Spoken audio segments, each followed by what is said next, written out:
എന്തു പറ്റി നിനക്ക്? എന്തിനാ നീ ഗംഗ അടിക്കുന്നത്? ആനന്ദ്, നീ എന്തിനാ അവളെ ഇങ്ങനെ അടിക്കുന്നത്? എന്താ കാര്യം? കാര്യം എന്താണെന്ന് ഇവളെ കൊണ്ട് എന്നെ പറയിപ്പിക്കും ഞാൻ. പറയാ, നീ ആരാ? എന്ത് പ്ലാനുമായിട്ടാ നീ തൃച്ചംബരത്തേക്ക് വന്നത്? എന്തോ നിന്റെ ലക്ഷ്യം? ഇനി നീ രക്ഷപ്പെടാന്ന് വിചാരിക്കണ്ട. നിന്നെ കുറിച്ചുള്ള സകല ഡീറ്റെയിൽസ് മനസ്സിലാക്കിയിട്ടാ ഞാനിപ്പോ വന്നിരിക്കുന്നത്. ഈശ്വരാ, ചതിച്ചോ? പറയടി, നിന്റെ ഉദ്ദേശം എന്താ?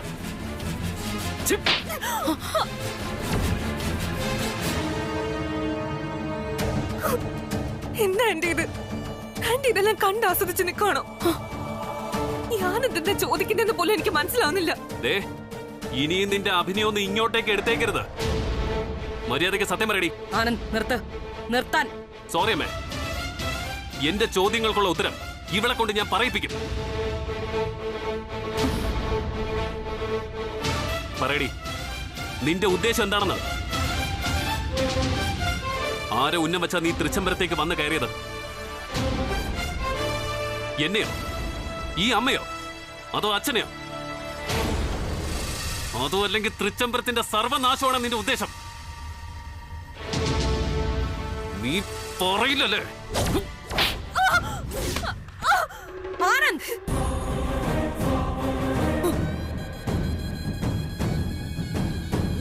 അഖില, നീ ഇതെവിടെ പോകുന്നു?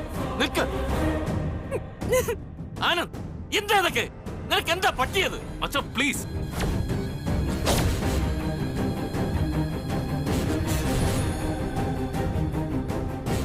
എന്റെ ക്ഷമയെ പരിശോധിക്കരുത്. പറയടി, നീ ആരാ?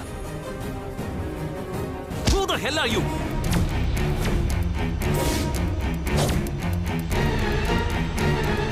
ആനന്ദ്,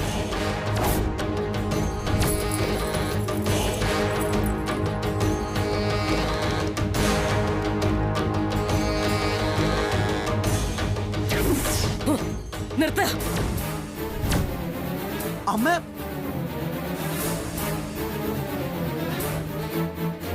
ഇനി ഇവളുടെ ദേഹത്ത് നിന്റെ കൈ വീണാൽ ഞാൻ 10 മാസം ചുമന്ന് പ്രസവിച്ചതാണെന്നൊക്കെ അങ്ങ് മറക്കും.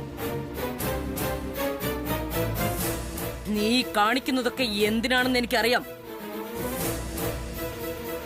നീ ഇനി ഇവിടെ എന്തൊക്കെ കാട്ടിക്കൂട്ടിയാലും ഗംഗ തന്നെയാണ് തൃച്ചംബരത്തെ മൂത്ത മരുമകൾ.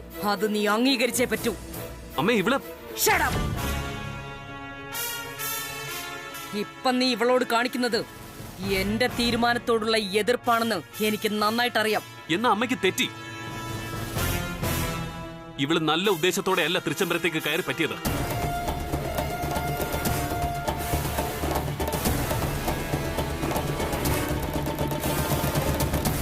അമ്മ എനിക്ക് കുറച്ച് സമയം തന്ന ഞാൻ ഇവളുടെ നാവിൽ തന്നെ സത്യം പറയിപ്പിച്ചുതരാം.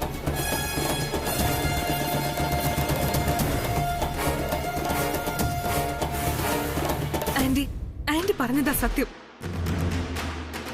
എന്നെ കല്യാണം കഴിക്കാൻ ഇഷ്ടമല്ലാത്തോണ്ടാ ആനന്ദ് ഇങ്ങനെ എല്ലാ കഥകളൊക്കെ ഉണ്ടാക്കി പറയുന്നത്. അതല്ല സത്യം. ഞാൻ പറയുന്നത് അമ്മയൊന്ന് കേൾക്ക്. എന്റെ വാക്ക് നീ കേട്ടില്ലെങ്കിൽ എനിക്ക് മകനേക്കാൾ പ്രിയപ്പെട്ടത് തൃച്ചംബരത്തിന്റെ അഭിമാനമാണെന്ന് നീ ഇപ്പൊ അറിയും. ഇവൾ ആരാണെന്ന് അറിഞ്ഞിരുന്നെങ്കിൽ അമ്മ ഇങ്ങനെ സംസാരിക്കില്ലായിരുന്നു.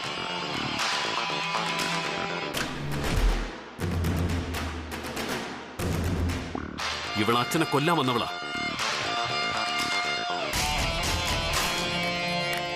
ആന്റി, ഈ കല്യാണത്തിന് താല്പര്യമില്ലാത്തതുകൊണ്ട് ആനന്ദ് കള്ളം പറയുന്നതാ. അമ്മയ്ക്കറിയോ, അന്ന് ഇവൾ അച്ഛനെ കൊല്ലാൻ വേണ്ടിയ AC-യിൽ പോയിസൺ നിറച്ച ലിക്വിഡ് വെച്ചത്.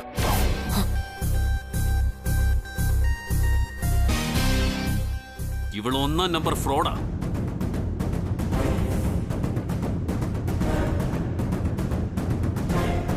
ഇതെല്ലാം വെറുതെ പറയുന്നത് ആന്റി, എന്നെ വിശ്വസിക്ക്. 10-ന് 10 പൊരുത്തം കാണിച്ച ഇവളുടെ ജാതകം കള്ള ജാതകം. തെളിവുണ്ട് എന്റെ കയ്യില്.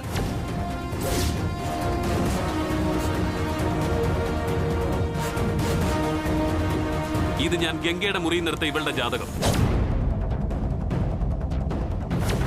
ഇത് കല്യാണിയുടെ ജാതകം.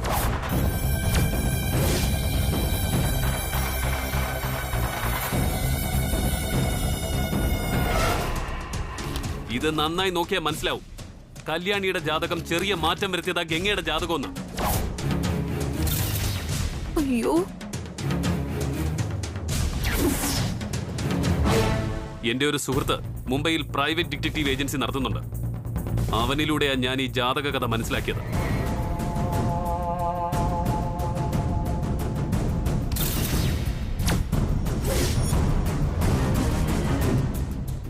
സത്യമാണോ ഈ കേട്ടതെല്ലാം? Answer me.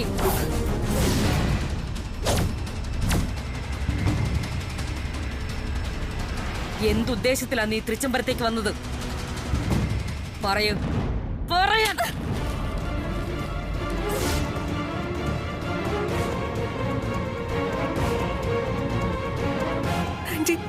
ആന്റിയുടെ മരുമകളാകണമെന്ന മോഹം കൊണ്ടാ ഞാൻ ജാതകം തിരുത്തിയത്.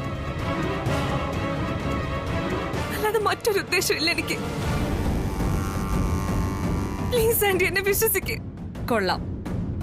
ആദ്യം ഒരു തെറ്റും ചെയ്തില്ലെന്നായിരുന്നു. ഇപ്പൊ തെളിവോടുകൂടി പിടിക്കപ്പെട്ടപ്പോ ഈ തെറ്റ് മാത്രമേ ചെയ്തുള്ളൂ എന്ന്. ഇനിയും നിന്നെ ഞാൻ വിശ്വസിക്കണമല്ലേ? എന്തിനാ നീ AC-യിൽ പോയിസൺ ലിക്വിഡ് കലർത്തി കൃഷ്ണേട്ടനെ കൊല്ലാൻ നോക്കിയത്? ആന്റി, ഞാൻ എന്റെ കൃഷ്ണേട്ടനെ കൊല്ലാൻ നോക്കിയ നിന്നെ ഞാൻ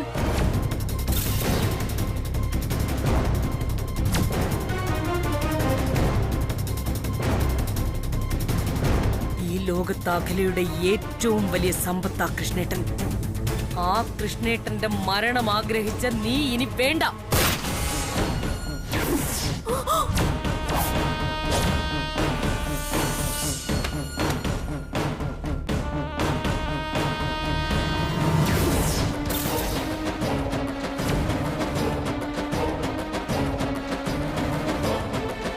നന്നായി വേണം.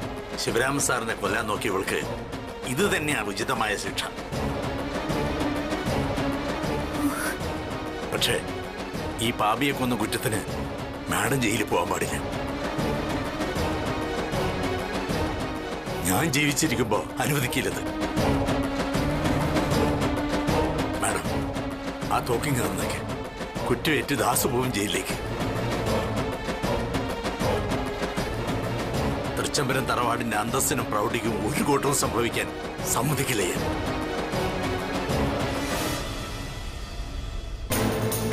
ഈ തൃച്ചംബരത്ത് അഖിലാണ്ടേശ്വരിയെ ആർക്കും പറ്റിക്കാൻ പറ്റില്ലെന്നായിരുന്നു എന്റെ വിശ്വാസം. എന്നെ കബളിപ്പിച്ചവളെ ഞാൻ കൊന്നു. കബളിപ്പിക്കപ്പെടാൻ നിന്നുകൊടുത്തതിന് എനിക്കും ശിക്ഷ വിധിക്കണ്ടേ?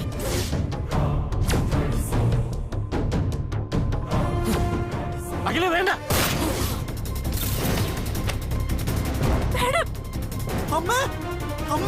ചേച്ചി, അയ്യോ,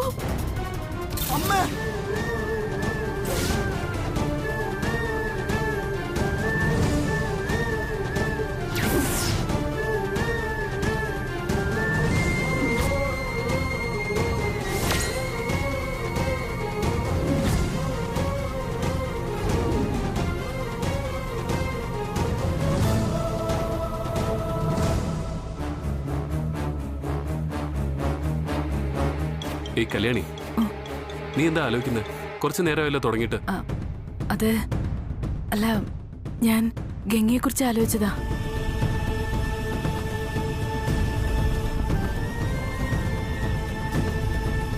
ഗംഗ ശിവരാമ സാറിനെ കൊല്ലുക എന്നുള്ള ഉദ്ദേശത്തോടു കൂടി AC-യിൽ ആ വിഷ ലിക്വിഡ് വെച്ചതാണെന്ന് വല്യുവിനോട് പറഞ്ഞ ഞാനിപ്പോ ചിന്തിച്ചതായിരിക്കും നടക്കാൻ പോകുന്നത്. അതുകൊണ്ട് തൽക്കാലം അത് വല്യുവിനോട് പറയാതിരിക്കുന്നതായിരിക്കും നല്ലത്.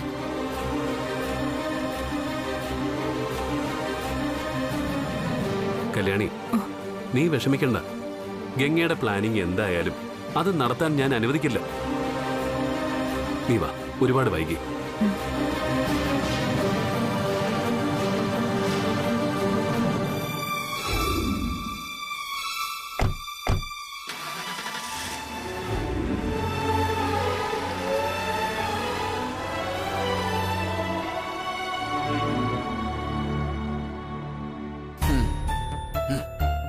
ഇവിടെ ഉണ്ടാ? ഇവിടെ ആരുമില്ലേ?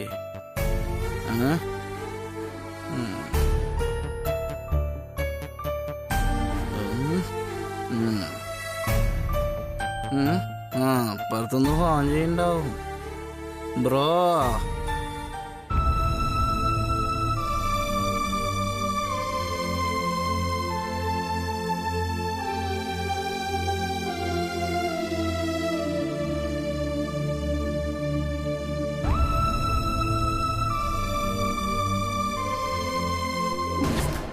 ഒരു ബുള്ളറ്റിൽ തീർക്കാവുന്നതേ ഉള്ളൂ നിന്റെ ജീവിതം. പക്ഷേ ഞാൻ ദാസേട്ടനൊരു വാക്ക് കൊടുത്തിരുന്നു, നിന്റെ കല്യാണം നടത്തി കൊടുക്കാമെന്ന്.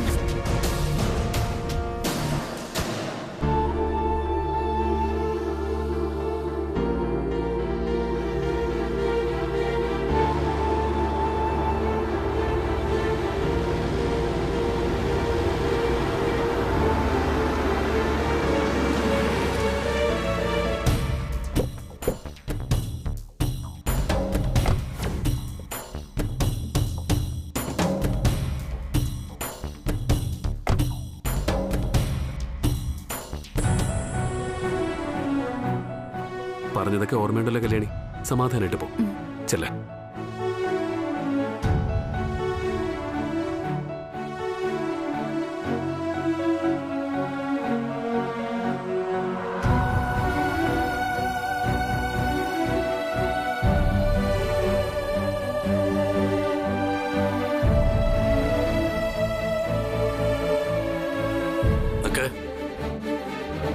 എവിടെയായിരുന്നു നീ ഇത്രയും നേരം?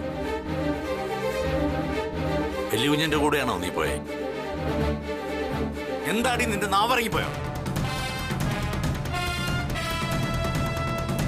ചില മൗനങ്ങൾ ഗതികേടുകൊണ്ടാച്ച. ഒരു കാര്യം ഞാൻ പറഞ്ഞേക്കാം, വെല്ലുകുഞ്ഞിന്റെ കല്യാണം ഉറപ്പിച്ചിരിക്കാൻ. ഇനിയെങ്കിലും നീ അദ്ദേഹവുമായി പുറത്തു പോകരുത്. ഇപ്പൊ അഖില മേഡം നിന്റെ നേരെ തോക്ക് ചൂണ്ടിയുള്ളൂ. ഇനി അതായിരിക്കില്ല ഉണ്ടാവാൻ പോകുന്നത്. ആ മനസ്സ് നിന്നേക്കാൾ നന്നായി എനിക്കറിയാം. മറ്റുള്ളവരുടെ മനസ്സറിയാൻ ശ്രമിക്കുന്ന അച്ഛൻ സ്വന്തം മകളുടെ മനസ്സറിയാൻ എപ്പോഴെങ്കിലും ശ്രമിച്ചിട്ടുണ്ടോ? എനിക്കില്ലേ അച്ഛാ കൊച്ചു കൊച്ചു സ്വപ്നങ്ങളും ആഗ്രഹങ്ങളും ഒക്കെ. മോളെ, സ്വപ്നങ്ങൾ വെറും ഭ്രമങ്ങളാ. സ്വപ്നങ്ങളിൽ ജീവിക്കുന്നവർക്ക് മറ്റുള്ളവരെ ഇടുന്നൊരു പേരുണ്ട്, ഭ്രാന്ത്. ഇത് ഭ്രാന്തൊന്നും അല്ല അച്ഛാ. തോൽപ്പിച്ചവരുടെ മുമ്പിൽ ജയിച്ച് കാണിക്കാൻ അറിയാഞ്ഞിട്ടല്ല. ഹൃദയം മുറിക്കുന്ന രക്തബന്ധങ്ങൾ കല്യാണിയുടെ ബലഹീനതയായിപ്പോയി. ഈശ്വര, എത്ര പറഞ്ഞാലും മനസ്സിലാവില്ലാന്ന് വെച്ചാ എന്തിനാ ഈ നശിച്ച ജന്മത്തെ എനിക്ക് തന്നത്? നിനക്ക് ഇവൾക്കൊരു മറവി രോഗമെങ്കിലും കൊടുത്തുകൂടായിരുന്നു? ഒരു ഭ്രാന്തിയെ പോലെ നടന്നെങ്കിലും ഞാൻ സഹിച്ചേനെ. അച്ഛന്റെ ആഗ്രഹം നടക്കും. ഞാനും അതിനുവേണ്ടി പ്രാർത്ഥിക്കാം. ഇങ്ങനെ ഒരുകി തീരുന്നതിലും ഭേദം അത് തന്നെയാ. മോളെ, അച്ഛൻ വിഷമം കൊണ്ട് എന്തൊക്കെയോ ക്ഷമിച്ചേക്ക്. ഒരു കാര്യം ഉറപ്പിച്ച് അച്ഛൻ പറയാം, അഖില മേഡം കണ്ടുവച്ച ചെറുക്കനുമായി നിന്റെ വിവാഹം നടക്കണം. നടന്നേ പറ്റൂ. അതിന് കഴിഞ്ഞില്ലെങ്കിൽ നേരത്തെ ഞാൻ പറഞ്ഞ പോലെ ഞാൻ മാത്രമായിരിക്കില്ല, അനിയും കുട്ടിനെയും കൊണ്ട് ഞാനങ്ങ് പോവും പരലോകത്തേക്ക്. പിന്നെ എന്റെ മോളെ തല്ലാനോ ശാസിക്കാനോ ശല്യമായിട്ട് പിന്നെ ആരും ഉണ്ടാവില്ല. ഇഷ്ടം പോലെ ജീവിക്കാം.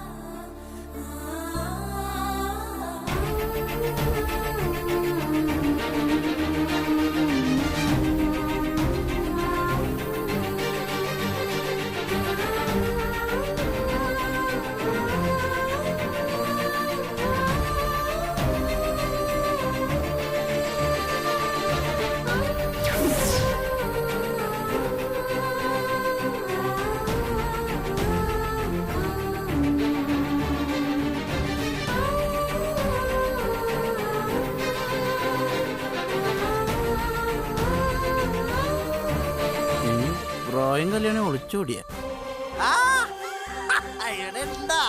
കല്യാണി ഇവിടെ. കല്യാണി കല്യാണി അരവിന്ദ്, എന്താ ഇത്? നീ മദ്യപിച്ചിട്ടുണ്ടോ? ബ്രോ, എനിക്കിപ്പോ കല്യാണം കാണണം. എനിക്ക് അവരോട് ക്ഷമ ചോദിക്കണം. നീ ഇപ്പൊ ഒരു കല്യാണിയും കാണുന്നില്ല. അത് പറയാൻ ബ്രോയ്ക്ക് ഒരു അധികാരം ഇല്ല. കല്യാണി കാണാൻ പറ്റില്ല പോലും. ബ്രോയ്ക്ക് മുന്നേ അവളായിട്ട് ഇങ്ങനെ ചങ്ങായത്തിലായിട്ട് ഞാനാ. പാവള് മത്സരത്തിൽ ജയിച്ച മൂത്ത പരിപാടിക്കാന്ന് പറഞ്ഞിട്ടും എല്ലാരും കൂടി ആ പാവത്തിനെ അരവിന്ദ് മതി, നീ വന്നിറന്ന് ഉറങ്ങാൻ നോക്ക്. പറഞ്ഞ വാക്കിന് വിലയില്ലാത്ത സ്ത്രീയുള്ള വീട്ടിലേക്ക് ഞാനില്ല. പിന്നെ അതെ, ആ ബെഡ് എടുത്തിട്ട് ആ ഗേറ്റിന് പുറത്തിടൂ. നേരം നേറിയില്ലാത്ത തൃച്ചമരത്തിന് പുറത്ത്. ഇവനെന്തിനാ മദ്യപിച്ചത്? ശരിക്കും ബോധം കെടാനുള്ളത് ആനന്ദല്ലേ? ആ ഏതായാലും ഒന്ന് നോക്കിക്കളയാം. എനിക്ക് ആ പാവം കല്യാണിയോട് എന്റെ അമ്മയുണ്ടല്ല, അവര് ചെയ്തെന്ന് റിയോനോട് മാപ്പ് പറയണം. ഇന്നില്ലേ ബ്രോ, ഇന്നെന്റെ അച്ഛനെന്നെ അടിച്ചു അറിയോ ബ്രോയ്ക്ക്? കവളെ തന്നെ അടിച്ച കൊണ്ടതിന്റെ ചങ്കില ഇവിടെ. പക്ഷെ എന്റെ അച്ഛനില്ലേ പാവ, എനിക്കിഷ്ടം എന്റെ അച്ഛനെ. നീ വാ, നമുക്ക് അകത്തേക്ക് പോവാം. എല്ലാരും പിടിക്കണ്ട, ഞാൻ പൊക്കോളാം. ജീസസ് ക്രൈസ്റ്റ് ഭാഗ്യവാൻ. ശരി, നീ സൂക്ഷിച്ചോ, നിന്നെ കെട്ടിക്കുവര്. ആന ചോട്ടി ചത്താ മതിയായിരുന്നു.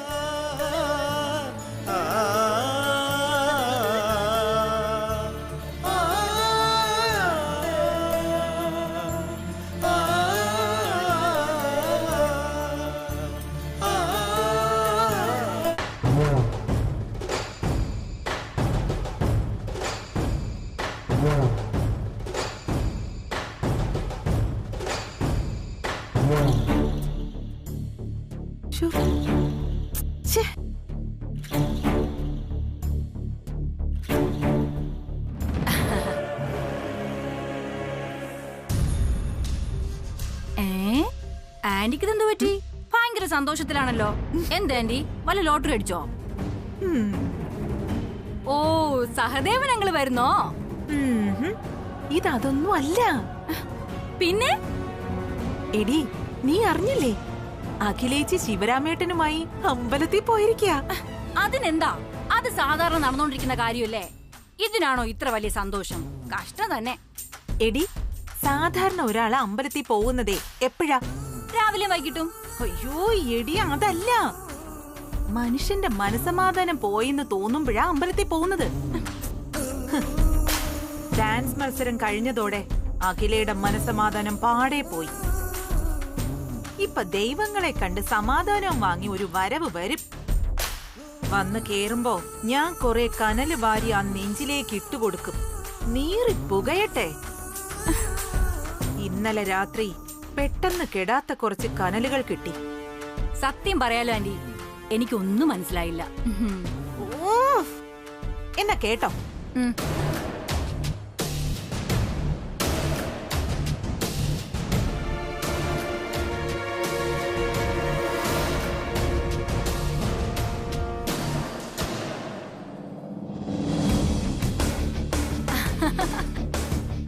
എന്റെ ആന്റി സൂപ്പർ. ഇത് പുകയുക മാത്രമല്ല, ചിലപ്പോ കാട്ടുതീ പോലെ ആളി പടർന്നു വരും. അയ്യോ, എന്റെ മൊബൈൽ റൂമിലായി പോയി. അയ്യോ, ഞാൻ എടുക്കട്ടെ. അന്നെ ഞാനും വരുന്നു. ആന്റി ഒന്ന് നിക്ക്.